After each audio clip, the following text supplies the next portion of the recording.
Ready?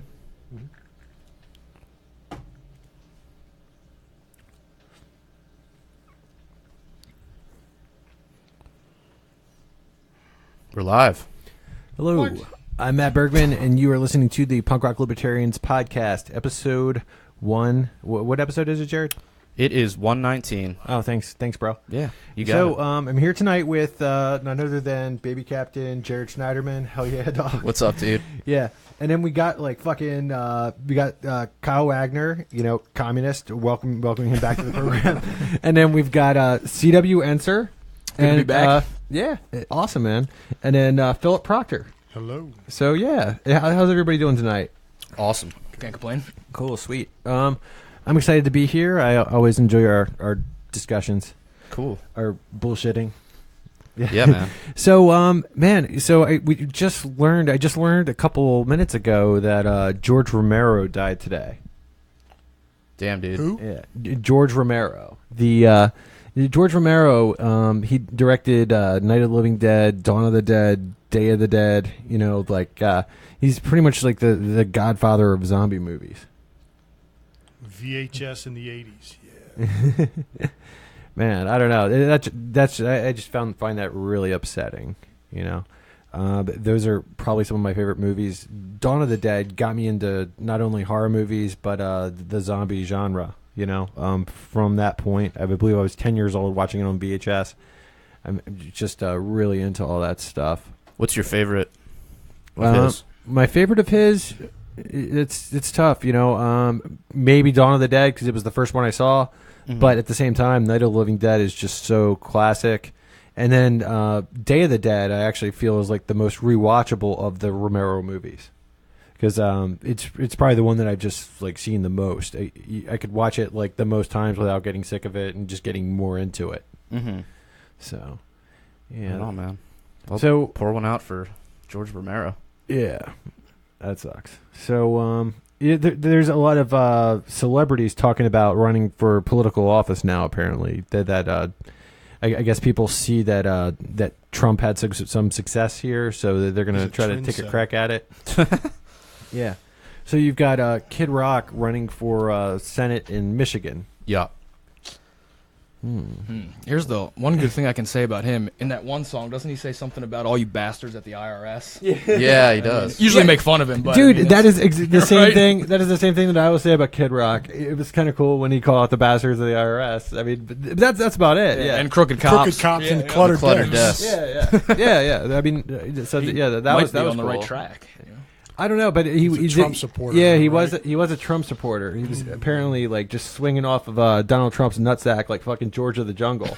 So I don't hold much hope for the man. Man. So and then fucking the other rumor is that this is I think this is more of a rumor, but it's been said that Dwayne "The Rock" Johnson will be running for president in 2020. But nobody knows. So we were trying to find earlier what his political alignment is, and His political gender. I know, because we don't want to assume. We don't want to assume his gender. Yeah, you can. That could be a hate crime. Yeah. And so like he spoke at both the DNC and the RNC. Does that mean we're trans political? Exactly. Shit. And then he also claimed that he was registered as an independent. So it is kind of funny how people are getting all worked up about him running, and there's like some sort of campaign out to like I guess convince him to vote or drum up support. What it looks like, yep. Yeah, and it's like, but you don't even know what his policy positions are, which He's got my vote. It'd be really cool. He's just a cool dude, man. He did a Baywatch movie. Let's put him in the office. Yeah, that should be. Oh, so going back to the Kid Rock thing though, apparently Elizabeth Warren came out and said that Democrats should take the campaign of Kid Rock seriously because they failed to do that with Trump. Wow. Yeah, so she wants to run. That's the world we're living in for now. sure, right? Elizabeth Warren, yeah, I think so. See that, yeah. God, she's got plans. Scary. I guess she kind of gave Kid Rock some nice publicity there. Yeah, exactly. Yeah, publicity's publicity, I guess. Maybe she wants to run against him. In Michigan? Where's she from? I don't know. I don't think it's Michigan. though. Is it Massachusetts? Is it like Probably some New England state. that's what I was thinking. Yeah. She looks like one of those bitches. What? What, dude? What? Jared, What? come on. What? Jew, please. Just kidding. No, I have family from Boston. Okay, so you got a Boston card. Fair enough. Yeah, dude, I got a Boston card. So, Kyle, man, what do you couldn't make it on last week because of like a hockey game or something. Yeah. So, but when Arvin Vohra was on, what do you think about Arvin Vohra's Senate run? I mean, I always encourage people to run for office. I think it's good that they step up and put themselves out there. I think that's what we need to do as a movement. Like, we need people to run for office, and we need people to support those candidates. Obviously, Arvin's very controversial with some of the comments that he's made, as far as he's offended a lot of military members and veterans and teachers. I don't like the way that he kind of conveys his ideas. Who do you like more, Arvin Vohra or Bernie Sanders? Look, the thing is with Bernie is he's an outsider. Like, nobody thinks Bernie's a libertarian. Sure Nobody thinks he represents libertarians. He's not holding himself out that way. So he's like, I don't like Bernie at all. I think he's a terrible candidate because he's a social democrat. I mean, he would say democratic socialist, but whatever. He's not one of us, but Arvin's one of us. So it's really important that he reflect, our views and that he, convey. Arvin's an anarchist, though. Right, and that's a problem. I mean, to me, that's a problem. Those aren't my views. Dude, what happened to one of us, dude? I mean... Well, he's Libertarian Party, and the deal was that the Libertarian Party is minarchist. It's supposed to be limited government. That was what the Dallas Accord was in the 70s, it was like, we're going to be minarchist until we achieve minarchism, and then we'll figure it out from there. But you're not supposed to be campaigning on an anarchist platform saying you're going to abolish the government and all that. I mean, that's really going to be... But that's not really... I mean, you didn't see the podcast, though. No. And yes, that's the way he talks on his Facebook posts or whatever, but... I mean, he wasn't necessarily saying, like, my campaign is abolish the government day one. It was, let's roll back, let's get rid of certain departments, let's, move towards minarchy and, eventually anarchy. But I don't think he was saying anything that was explicitly, I'm getting in there to just abolish the government right away. I mean, his Facebook post... I mean, he said he was getting in there to work on it, though. Okay, fair enough. To actively work on it, and he's always going to hold a principled position right. in accordance with destroying the government. Right. I'm just saying wasn't Adam Kokesh campaigning on just like ending the federal government day one or something like that? You took the words right out of my mouth. He's just gonna. That's what he's campaigning on. Just get in there and just start. Just get rid of fire everybody on the first day, kind of thing. Yeah. I don't know. I mean, zero chance of getting elected. Yeah. I mean, it's Yep. It's like a 100%. I mean, I'm not saying that's a bad idea. I'm just saying that's not what I mean, at the Arvin same time, it's like libertarians have a 0% chance of getting elected anyways. So we might as well, get a clear, consistent message out there to as many people as possible. Now, Kokesh, I don't always find myself agreeing with his type of activism. Personally, I think Arvin Vohra is a much more eloquent speaker, charismatic person, and more capable at developing the message and coming off as a decent human being all the time. So, by the way, Elizabeth Warren is from Massachusetts. Whoever said that, you're right. What do I win? Okay, nice. I don't know. What do we have in store for him? What do we have? You can hit a bowl. Okay. Yeah. So I don't know. So I mean, would you vote for Arvin if he ran, if he was in your district, or? I mean, he is. He's running for Maryland Senate. Maryland Senate, so I would have the opportunity to vote for him. Probably because it's good for the LP, and it. Honestly, I mean, Maryland is so heavily Democratic. So you're about party over principle? Yeah, I mean, not necessarily, not all the time. Like, I think it's supposed to be the party of principle. I think Arvin has a lot of. I agree with him on a lot of different things. I agree with privatizing education, for example, and healthcare. So he's right on those areas. I don't think the right message, and it's not. It wouldn't be my choice, but I mean, it's certainly better than the alternative, right? I guess. Is at the end of the Arvin- day, I don't think my vote either way is going to swing it in Maryland. Is Arvin Vora better than Bob Barr in your eyes? Probably, I guess. I mean, I don't remember all Bob Barr's positions. What about Wayne Allen Root? Yeah, from what I remember, those guys were not very good libertarians. That's about as much as I know about them. I don't know all their individual positions. Yeah, I mean, Arvin like perplexes me. The fact that like he's been able to get as far as he has, having the the consistency as far as philosophically, he's been. I mean, he's awesome. He's a reminder, I think, of what you can do with the Libertarian Party. Yeah, we definitely have a different philosophy, obviously. So I'm kind of like, I don't know what to do with it. You know what I mean? I mean, he's an ANCAP, and he's an LP guy. So, I'm torn on that. I think the LP should be minarchist, and I think his position should be minarchist. And I don't think that I don't like the moralizing where he'll say things like that troops aren't moral, or military's not moral. I can't stand that stuff. It's not the right message. So you subscribe more to the just following orders?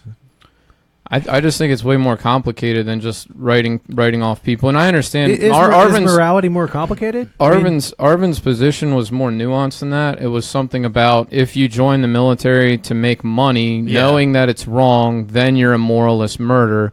But I think he kind of didn't include people that do it for what they perceive to be a good cause. So I don't want to strawman him by getting his position wrong, but the way it was interpreted was the veterans and troops are moralist murderers, and he just really upset people, and then kept doubling down and tripling down, and he just kept going on these posts, and I think people just got sick of it to the point where there's a pretty big movement to get him removed from the LNC just because people are so offended by the things that he wrote on Facebook. Yeah, I agree with you though, Kyle, on some of that. That's not some of that stuff. I mean, I agree with a lot of stuff he said, but at the same time, that's not how you should approach people about explaining to them why the warfare state is wrong. You can't just hit people with, oh well, if you join the military, you're a murderous thug, and expect them not to just harden their position. Yeah, you have to explain to them, one, economically why it's wrong, but two, I think there is a moral position you have to take on it, but you can't just straight up just be like, yeah, you're an immoral piece of shit because of that. Because a lot of people do join the military and none of this stuff that we're talking about registers with them. They think I'm just defending my country and that's it, but I think there's a more nuanced approach to explaining why, the warfare there's definitely state such a thing as tact. And catching more flies with honey. Mm-hmm. Totally. And I mean, who here is a veteran? I know Philip is. So is Philip the only veteran here? Cool. Yep. Okay. So, but I mean, we have a lot of veterans on this program. Yeah. I think the military is is almost a hotbed for raising libertarians. It seems. Well, I have quite a few friends who experience things, and they have an emotional connection to the heart, like seeing friends die and everything. So as soon as you bring up, this war is wrong, why are we in the Middle East, they immediately take offense to that. So it's tough to try to get through, because they're just connecting to, seeing people die over there and their personal experience rather than the whole. Well, I mean, you saying the war is wrong, I don't think there's anything wrong with that because the war is wrong. I mean, if when I say the war is wrong, if that makes them feel guilty, that's kind of their problem. I don't think that that's really wrong or not even. I mean, I think that's a great way to go about it because the war is wrong. Yeah, it's murder. No, sure. Saying the war is wrong, but some people have that approach where you joined the military, so I'm just going to tell you that you're a piece of shit and not, what I mean? Not take like you said, a more nuanced approach to explaining the utilitarian and moral reasonings. Or the argument for just war, Yep. And has anybody here felt like they've seen a just war in their lifetime when it comes down to it? Yeah, and that's all I'm talking about, man. Led by Americans? No. Yeah, just war, that America was involved in our lifetime. Yeah. I personally haven't, Yeah. I wrote an article about this on 4th of July, and I was talking about when I was a kid. My dad was very Christian, fundamentalist Christian. constitutional conservative, and that's where I'm coming from initially as a child. That's like Same here. Yeah, I paid a lot of attention to this shit, and then like my big I think breaking away from that was when I was 16. I read like a Noam Chomsky book, and I just agreed with his diagnosis of the problem that no matter who's elected, really, Republicans and Democrats, they both do about the same thing. So there's really no point in fucking voting. It's like a dog and pony show. It really doesn't matter, and that's like the opinion that I held until I was in my early 20s, and then I got into the Libertarian Party, and I figured, well, if these guys believe like I believe, if they're going to take the time to run, I might as well just take the time to vote for them. So, right. Yeah. I take the consequentialist positions on war, so I'm always pointing out, like, what did we really accomplish with this? Look at Iraq. You got rid of Saddam. Are they better off? How much money did we spend? How many lives were lost? What were the consequences of that policy? And then we continue to pursue that regime change policy in Syria and elsewhere. So, like, I think at some point you have to point out, like, what has actually happened as a result of these policies, and that's a different angle than taking. Not that there's anything wrong with saying this is unjust. I think both those angles should be taken. Yeah, but it's think, just like you said. It's a matter of tact. I think you're just not going to.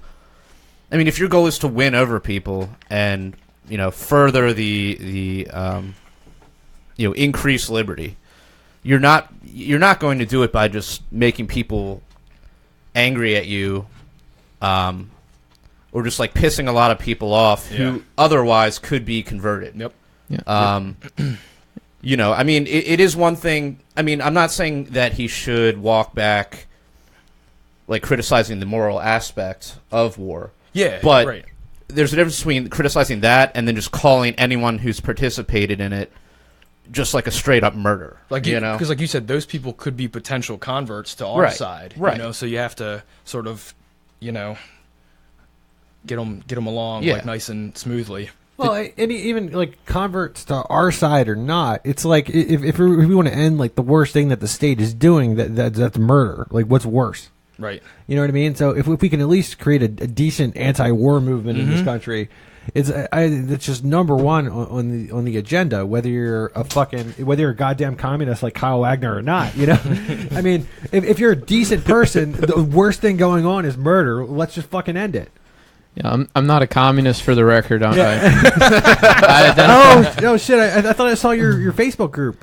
That's not my group. I didn't. There's a group called Kyle Wagner's a goddamn communist, but I did not create the group. You mean that you're not admin? No, I'm not. Oh, okay. No, I'm a Are you a member? I'm a classical liberal. That's my ideology. No, I'm not a member of that group. Yeah. Did anybody see pictures of Mosul? I don't know if I'm saying that right, but the city that they just liberated from ISIS in Iraq, it's just like completely bombed out.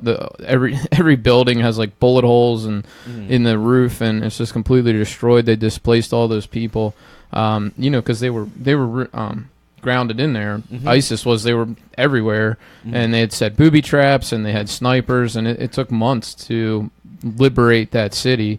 And they're saying, Ron Paul did a video on it, and he was saying, or a Facebook post at least, and he was like, now the U.S. is going to be expected to, probably contribute to the rebuilding of this bombed out city, and it's just horrible. The whole thing is just horrible. Yeah, it's definitely something that we just keep seeing over and over, and we don't seem to be learning our lesson from it. I mean, we're going because we're not really trying to learn a lesson. How long has it been? 16 years, Since 9/11, Since you know what I 9/11, mean? yeah. That we've been over there, and is anything any better in any of those countries? Yeah, exactly. Is the Middle East, and in the Middle East in general, we've been fucking around over there since the 1950s. Threat higher or lower now? Yeah, right. Well, Nobody asks that. Like, yeah, I mean, the bottom line is, if we're aggressing on these nations that haven't aggressed against us, doesn't that make us the terrorist? certainly causes blowback. Imperialist. I wonder what the next group that's going to pop up is going to be called. Right. You want to take wagers on acronyms. What's that? They're running out of fucking acronyms. Yeah, I mean, you had what? The Taliban, Al Qaeda, ISIS. The Taliban's still going in Afghanistan. Yeah, and so Al Qaeda's still around too, I think. I have no idea what happened to them. You never hear about them anymore. No. I think. Yeah, I'm not sure, but yeah, shit sucks. All right, so I guess you guys probably heard about the whole Trump Jr. thing that happened this past week or came out. You know, honestly, like I'm so sick of hearing about Donald Trump that I didn't really read any of those fucking articles. Well, this was about his son, dude. Yeah. I mean, can you fill me in? Because I'll fill you right in, dude. Oh, hot. I'll fill you up. Hot, dude. Give me some of that June cock. The short version of it is basically it's definitely cut. I believe it was a British publicist arranged a meeting with Trump Jr. and a Russian lawyer, and with the expectation that the lawyer would be providing incriminating evidence against Hillary Clinton. Now, this took place back in, I think it was like June 3rd of last year. So, during the beginning of the campaign, basically. And so he took the meeting, and it started off as an email discussion, and in the email they promised him, oh yeah, we have this incriminating information, and he says, well, if it's what you say, I love it. So obviously he knew what was going to be, or what he expected to be shared at this meeting, and he loved it. So he took the meeting, and then they just ended up not having any information. At least that's what we know so far. I think they just ended up talking about like adoption or something, some sort of adoption policy.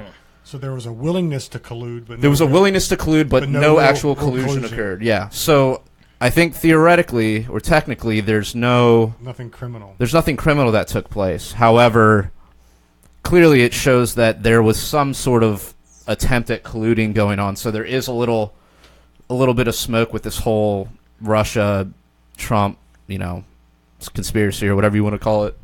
So, yeah. Can they keep it in the news till 2020? Till 2020. They're going to try. They'll try. Man. Yeah. Ultimately the plan. I mean, no one's talking about like the Comey anymore, right? Right. I mean, that went away. Shit about that. Yeah. So it's like, how long is this? Maybe this is part of the 40 chess, dude. Oh yeah, no, it's like 12 Ds. It's like we're just adding Ds every month, man. Like just wait, something's gonna happen. It's gonna be good. Yeah, I think they're just grasping at straws. I think the left is just trying to undermine his presidency, and the mainstream media has been talking about this nonstop all week, and I just don't really care that much. I don't think there's anything there that they're going to get an impeachment or get Trump on. Oh no, I mean, so. There were other people present at this meeting. It was like that Manafort guy. Someone else in the administration was there. But, I mean, Trump wasn't there. And there's no, evidence that Trump knew about it, at least yet. So, I mean, it's definitely not going to lead to impeachment, at least directly. I saw a great meme. It was like, what would have happened if Hillary had gotten an opportunity to get dirt on Trump from the Russians, and she was like, how much uranium do you want, or something like that, Because the Clintons would have done that. Oh yeah, they would have absolutely taken advantage of Russian hacking if it benefited her. Mm-hmm. So I don't know. I don't. It's not big news to me. It's a reason not to vote for him. But I was going to vote for him anyways. Yeah. So let's attack his foreign policy. Yeah, and that's the thing is they're never talking about that shit. No. It's just like this really, general sort of vague stuff that's kind of going on in the background in the shadows. Drama. Yeah. It's a soap opera. Right. Yeah, I mean, that's by far my biggest disappointment of Trump, because, I thought at least maybe he would, revive the anti-war left. But they're not saying anything about that. Maybe because they realize it would sound very insincere after coming out of 8 years of Barry bombing the fuck out of people and not saying anything. Yeah, I think that might be part of it, man. Yeah, I think they're kind of getting over the and Hillary. What is it called when you have contradictory? Just same or worse. Cognitive dissonance. Cognitive dissonance. Yeah. I think they're finally realizing that they're having cognitive dissonance. They're like, well, we'll just kind of keep quiet about when bombing the shit out of when people. The Syria thing happened, not one of my liberal friends, there was like that I recollect brought it up at all. I mean, I had a few that did, but then I had one friend who was like, who hates Trump, but he was cheering for this. That's so weird. Yeah, man. It was so bizarre. And you had like, what was it, like Brian Williams like calling like the rockets, the rockets getting launched off like beautiful on their way to like fucking kill a bunch of people. Like, what the fuck, dude? God damn. Fucking Brian Williams. It's like, how does he have a job? How does he have a fucking job? He just fucking lies about shit and then worships weaponry. I don't get it. Yeah. All right. Kyle, do you want to talk about this Invictus Cantwell? Yeah. So I forget what Facebook group I was in. I'm in a bunch of groups, but somebody posted this picture of a flyer from a alt-right rally. I'll call it alt-right. It's like the nationalist guys, the white nationalists in particular. It's the headliner is Richard Spencer, who a lot of people have heard of. And then Matt Heimbach is another name I recognized on there. And he's actually a local guy. He's from around here. And he's one of the leading figures in the white nationalist movement. And then down the ticket, they had two guys that have been associated with libertarianism and the Libertarian Party in the past, which is Chris Cantwell and Augustus Invictus. And I found that really interesting that they were choosing to associate with the white nationalists. And the poster was crazy. It has like all these like eagle images that are very reminiscent of Nazi Germany, obviously. Yeah. And Augustus is hilarious. I mean, he's like so many times is he a fascist? Is he not a fascist? He calls himself a fascist, and then he says he was just joking. Like, I mean, that guy's fucking weird, man. He's very weird. He's like a pagan, like a legit pagan who does like animal sacrifices. The story was he was involved in a pagan group, and he brutally and savagely sacrificed this goat. He admitted to sacrificing the goat and drinking its blood, but we don't know how savage it was. But the original testimony that someone else said was that it was sadistic, that he was sadistic about it, which is not a pleasant thought. Mm-hmm. And then he has delusions of grandeur where he thinks that he's like chosen by God to lead the next American Revolution or something. He's wanted to spark a civil war. He's talked about killing politicians. So from my perspective, it's a guy we really shouldn't be associating ourselves with, because if he flies off the handle and tries to shoot somebody, they're going to be like, oh my God, these libertarians are insane. So this week the news came out that he was disassociating from the LP, and I was like, okay, that's good. Fantastic. To me, that's a relief. Yeah. And he can find, I think at some point, maybe these far-right guys are going to form their own party, and that's really what this ideology is. It's far-right nationalism. So they may form their own party. I also want to say, like, they're blending Confederacy and like neo-Nazism or Nazism into this weird mix. I don't know how the Confederacy comes in. I guess the racial element, but it's a really sort of a interesting movement to follow. They have their Klan hated Nazis. Okay, the Klan never like skinheads. Yeah, so it's a weird alliance there, but they use Confederate flag symbolism, and they use they don't use the swastika. It's just like the eagle with the wings spread, like, so it's reminiscent, but there are no actual swastikas on it. It's probably just to avoid like legal issues of like them having to take it down for having hate speech or whatever. This rally, I mean, if you follow these things, like what happens is they call themselves the Proud Boys. That's their Street Fighter game. Isn't that like branch what's that or guy? whatever? The like the podcast guy. What's his name? God damn. I drank too much this weekend. Sorry. And then Antifa goes to these things, and they have street fights. They like try to beat each other up. Yeah. And then I don't know, from my perspective, that would be where the state would have a role to control public property and keep these two separated and not let it lead to violence like it does. But what the government's been doing is sort of just like standing by and just letting them fight each other in the streets. And you guys probably remember that video with they called her Moldy Locks, but the girl that got punched in the face, she was Antifa, and she got punched in the face at one of these things. Oh, it's Gavin McGinnis. He's the one who started the Proud Boys. Okay. Yeah, I remember that name now that you mention it. But yeah, it's just all this stuff. It's kind of really fringe politics. It's outside of the mainstream, but it's it's not Republicans and Democrats necessarily. It's just interesting to follow, and I thought it was particularly interesting because these two guys were associated with libertarians. Cantwell, I think, still is considered an ANCAP. Well, he calls himself a libertarian fascist now. Yeah. Which you're really starting to blend all these ideologies together that don't blend at all. No. And he on the one podcast I listened to, he said, I'm a nationalist, fuck it, I'm a nationalist. And then he said, I'm a white nationalist. So he did, and somebody's going to splice that quote for me, and they're going to be like, look, listen to what Kyle said. I was quoting Chris Cantwell. I hope we don't have very many defenders of Chris Cantwell listening. Actually, maybe I hope we do, because maybe they'll learn something. But I just doubt that's happening. He has a following. He has a following of people. Like Chris Cantwell, he blocked me a while back, actually. Really? Yeah. Yeah. Well, they've drifted far right, and even, which is kind of strange from the anarchist position to go far right, which is a very authoritarian position, but that's where these guys are at. And I would think they would drop the anarchy altogether and eventually just be like, okay, well, they're statists. Yeah, well, some of them are still hanging on to. I'm sorry, man. Oh no, go ahead.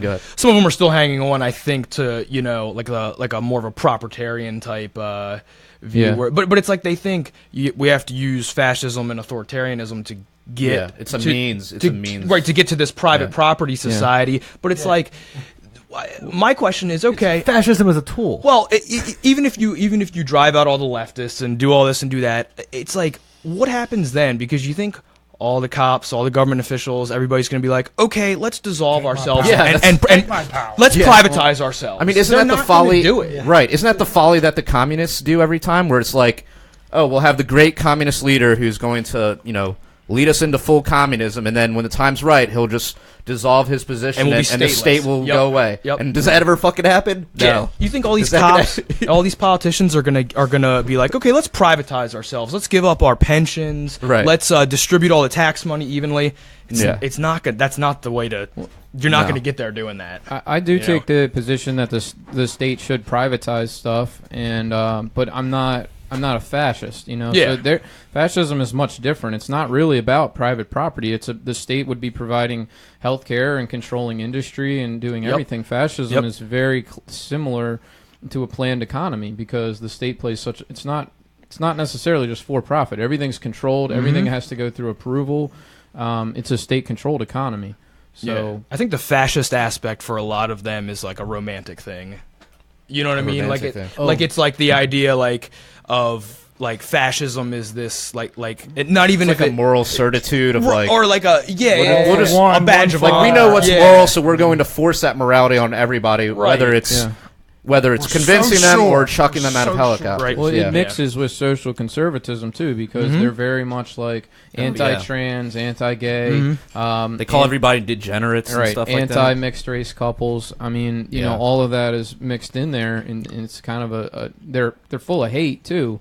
It's a very hateful ideology. So you're just like always angry because people aren't acting right. Yeah. According to you. Right. Yeah, it's very, very disturbing, man. So it's like, was this stuff happening before Trump at all? Obviously white nationalism was happening, but was there this underlying libertarian current of maybe we need to start rounding people up? Yeah, the left would say it's grown under Trump, but has it? It's hard. How do you measure? I think it's grown. Well, I would say it's grown under Trump. Yeah. Trump brought nationalism into the right. I don't know that you can call Mitt Romney a nationalist. I don't think he was. Yeah, he was kind of a mishmash centrist kind of. Globalist. But he certainly wasn't he wasn't a nationalist. Like Trump came in with America first. Build the wall. We're going to shut off the world. We're going to get all the best deals. Screw everybody else. Protectionism goes hand in hand with that. Yeah. Speaking of the wall, I forgot to put this on the board, but did you hear how he wants to make the wall see-through? He wants to make the wall see-through because he's worried about people chucking drugs over the wall. What he said, 60-pound bags of heroin and them going over the wall and landing on someone's head and killing them. Yeah. A smart drug dealer is going to throw a 60-pound bag of heroin over this gigantic wall. Some fucking giant, with a catapult. Guy just throw that shit over there. Do you guys think we'll ever see the wall? Do you think it'll actually get built?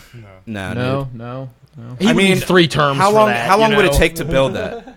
Yeah, exactly. Like he would have to get at least 2 terms. It's just, Yeah, no fucking and a lot of the Getting property through all that owners down shit, there you know, don't all the- want the wall on their property, so you have all kinds of property issues. Eminent domain. And then you have issues possibly with state governments where, maybe the state government doesn't want it. I don't know. So. Yeah, I don't think it's going to happen. Yeah. I think it's going to be just a lot of talk. Yeah. I mean, he would definitely, like, how long would it take to build something like that? He couldn't get the votes with 100%. Yeah, well, there's getting the votes, and even if he got the votes, it's like, there's no way. would it get built before he's up for a second term, and what are the chances of getting a second term? And if he If you hired doesn't, a bunch of obviously they're going to illegal defund that immigrants, shit. maybe. It's like What's that? If you hired a bunch of illegal immigrants, That's maybe. part of the 4D chess. if you remember, Obama was going to close Guantanamo, and then that never happened. Yeah, right. So it's another one of those 8-year promises that never, and eventually your term's over, and it's like, oops, That would have been a lot easier. Whatever happened to that wall? Remember that wall you talked about? What wall? It's fucking nuts. Oh, Gary Johnson finished his bike ride. Did you guys see that? Yeah. No. Good for him. Good for him. 2,700 miles or something like that. I forget the trail that he took, but it was a big accomplishment. That's awesome. That's crazy. So, and he might be going back into politics in some capacity. I don't know how, but Really? Yeah, I saw he had released some statements saying he wanted to get back in there and do some stuff. yeah, Cool. maybe as a governor candidate or something like that. I don't know, but He was a solid governor, that's for sure. Cool. Yeah, so last week we talked about the CNN meme that Trump posted or retweeted. And so since then there's been some development in that story. So after that meme was posted, it was an animated GIF of Trump in his WWE moment tackling Vince McMahon, but instead of Vince McMahon's head, it was the CNN logo. So the guy who made that, CNN actually doxed him, which dox means to basically like figure out all his information, name, address, all that shit, and then contacted him and basically blackmailed him into apologizing. Not knowing he was a 15-year-old kid. So was he actually 15 years old? That's what I've been seeing everywhere. Okay. Yeah. Because I'd heard that they were saying he was 15, but then other people were saying he was like 45. I don't know. We'll go with 15 because I mean, it seems about right. You know what I mean? The 15-year-old kids that know anything about politics do shit like that all the time. Yeah. You know?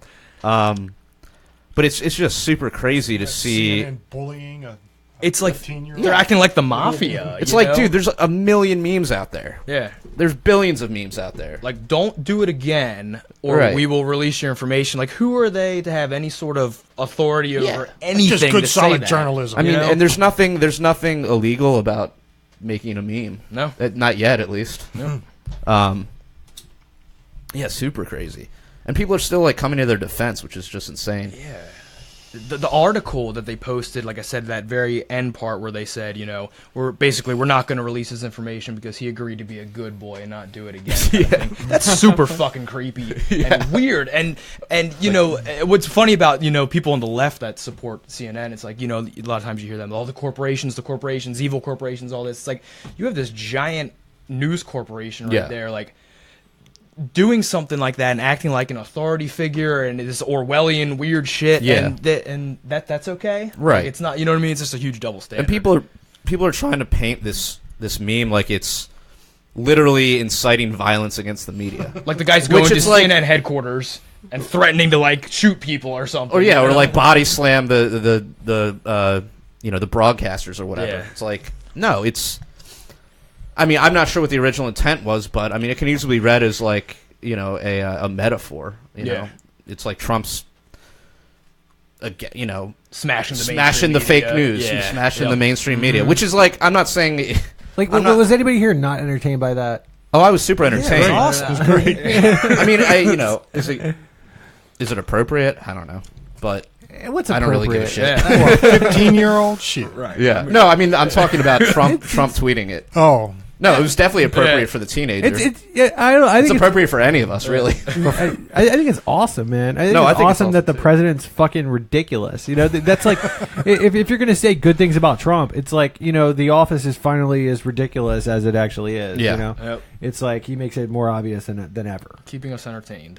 Speaking of ridiculous, did you see the video of so Trump went to France to like visit Macron, and so like he was supposed to put on like a military parade for him, and instead it was like a marching band, and they played Daft Punk remixes. So there's a video of him just sitting there, and they're playing like a Daft Punk medley like marching around and shit. Didn't he like shake his wife's hand really weirdly too? Like kind of like he shook pull her to the side. No, he shook like I don't know about that, but he shook like Macron's hand like. It was like this super awkward like battle between them. It was like, dude, it was so weird looking. Do you see that? Trump always does that. He has the claw handshake. You know, he does that like about. Pull you in. Yeah, he pulls you in. Yeah, it's fucking weird, man. It's like a clear like performative dominance move. You know, yeah. I don't know what his deal is with that handshake, but it's like the art of the deal, man. That's how you seal the deal. I've never read the book. I wonder if it's in there. What you wanted? It's a whole chapter on how to dominate the handshake interaction. It's like, you son of a bitch. How are you? Son of a bitch. All right. We got one last Predator, right? I think so. I couldn't think. Predator. Son of a bitch. Yeah. Nice. All right. So one final thing here. Kyle, do you want to talk about this Massey and Amash? Yeah, so apparently there was a vote on a bill that would include sex change funding for members of the military, so that the taxpayers would be paying for sex changes for members of the military. Massey voted against it. Amash voted for the funding. And so he's taking all kinds of heat for his vote on this. Apparently he had written some fairly long... Wait, who's taking heat? Amash is taking heat from the libertarian community for voting for taxpayer funding for sex change operations. Any word on what his justification is? Because I know with Amash, like everything he votes on, he supposedly lists on social media, like how he voted and why he voted. It's a health care benefit for government employees, is what it amounts to, right? I guess so. Well, what was his defense, though? Yeah. Just like he wants to protect. What does that mean? I'm not sure. I mean, his defense may have included, like, I don't know that that's covered by private insurance. Do you guys know? I mean, like, do you think it? I mean, do you think it should be, or should it be mandated that it's covered by private insurance? No. I'm not an expert in how their health insurance works, but I think like you kind of look at it and usually make it comparable to the private sector. So it's like if something's covered by your health insurance and you don't have. Is a different kind of system. So they're under a bureaucracy. They don't work for a company. That's their equivalent of their employer. Mm-hmm. So if the private sector is offering that benefit, you know, I mean, I don't see why it's a big deal to make it comparable, because then, I mean, they have to go out of pocket to pay for that, whereas if they worked in the private sector, that it would be covered. But I don't think it's covered by the private sector. I don't think it is either. So I think you're out of pocket there. So then I don't think that it makes sense, you know, to put the taxpayers on the hook for it. Well, like the reason, like I believe what I read on it was it would cost us billions of dollars to do this. What about other government employees? Billions of dollars. Would it be covered by other government employees? Well, yeah, then you get into the question of, okay, how many employees does this really cover, right? Yeah, non-military. Yeah, and then plus, you know, I would imagine that it's a costly procedure. And I would imagine if a health insurance company is going to cover it, that is going to raise up their cost a whole bunch. So, you know, everybody in that health insurance company would be paying for that. So that health insurance company that covered that, I would imagine, would have higher rates than health insurance companies that didn't cover that. Therefore, I probably wouldn't want to go in with that health insurance company because I'd be paying a higher rate. Yeah, you know. Yeah, I mean, I think it's kind of cutting edge. It's sort of a new thing. I don't know that this was really being talked about like it is today with the transgenders and the transgender surgery. So, you know, it's up for debate, obviously, what the policy is going to be. And you made a good point. You know, it probably covers beyond the military. It's going to apply to all federal employees, what their coverage is, you know. They don't have private insurance, I don't think. Like, right? They're not on like Care First or anything like. No. But they kind of are though, aren't they? Like teachers, aren't teachers under? Aren't they under Care First? Blue Cross. They have. You have my wife's a teacher. You have a selection you can make. How much you want private to pay. insurers. Yes. Okay. Yeah. So I wonder how it is in the military if it's the same thing. Active duty, it's not, or Okay. wasn't when I was in. So active duty, it's just like the state picked up the tab, or No, only in emergency. But Okay. you'd go to a military, a doctor in the military on a military base. At least you did in the Marine Corps. And they're employees Navy just like doctors. anybody else, you know. I Yeah. mean, so these issues are like they're debatable, but usually they try to sort of be comparable to the private sector. yeah, because like a sex change or whatever, that would be like pretty expensive, right? Is it like another way to just bribe people into joining the military and fighting these unjust wars? I mean, Because Get a free sex we already got change. college, you know. We've already got college. They're dangling everywhere. But then they're also all like these kids' trying to heads. like limit like weren't they doing something with women and the military recently? there's always controversy with women in the military as far as the like registering for the draft, Yeah, maybe and that's what it then active duty. So- you know, where do they go? Are they going to go on the front lines? Or are they going to stay in the back? Like, Right. So then what do you do if someone's like a man, gets drafted, then becomes a woman? Do they then have to, like how the fuck do you do that shit? Now you're getting really technical. Yeah. And I thought we paid Klinger for, on MASH. Remember I Klinger on MASH? Huh? Yeah. Remember what? MASH? Klinger on MASH? Was that a transgender person on MASH? He dressed in drag to. He was trying to get a Section 8. Oh, yeah? Nobody watched MASH? No, I No, remember dude. exactly. This He was is trying. He was before trying my to get time. kicked out of the military, basically. Yeah. During the. Oh yeah. Yeah. Definitely. BronyCon is coming up in Baltimore. I wanted to let Matt know because I know. Dude. Okay. I sat next to a brony have you ever guy seen on a that plane documentary? from the UK to the No. US last Oh, my year. God, dude. You guys have to watch the BronyCon documentary. Seen it. You've seen There's it? 2 of them. There's 2 of them. Yeah. Holy shit. I got to watch the second one now. I sat next to a brony guy from England, flying from England back to BWI. Really? Did you He- talk to him? I went to sleep, but Oh, dude. Missed opportunity he was there. talkative. No, everything you could think about him was probably true. See, that's he it's was just a a- fascinating It was weird. subculture. He was weird. He was Yeah, weird. it is. Fascinating and just uncomfortable to watch. I saw him some of them at a restaurant one past year. It's a big convention in Baltimore. I was at an Orioles game or something, and there was a group of them in the restaurant, and they were wearing like tails and ears and stuff. And Jesus. before that, I honestly thought that the whole thing was a gag. I was like, Yeah. this is all just a gigantic troll. Right. Like, there's They're no way serious. these are It's grown not men that are serious really about this it. into My Little Pony. But that day, I realized I was like, whoa, these guys are like really into it, you know. Yeah. So to each their own. I guess it's not my thing. Yeah. Just weird as shit, dude. Yeah. Yeah. all. So I think that's about all we have for this week. So until next. Oh wait, hold on. Hold Yeah. on. Yeah, we've also got T-shirts over at libertariancountry.com. So, and if you type in the code PRL or the code PRL Podcast, you'll receive a 10% discount. We're also always accepting articles over at the dailyliberator.com. So if you have something to say, we've provided a podium for which you to say it. A platform, if you will. Yeah, we'll help you get it out there. So until next time, live free. Or die. Nice. Short but sweet. Just ran through those topics. Yeah, we did. Is it turned off? You're good. Oh, shit. Yeah. Shit, it's not turned off on me. Okay. Fuck.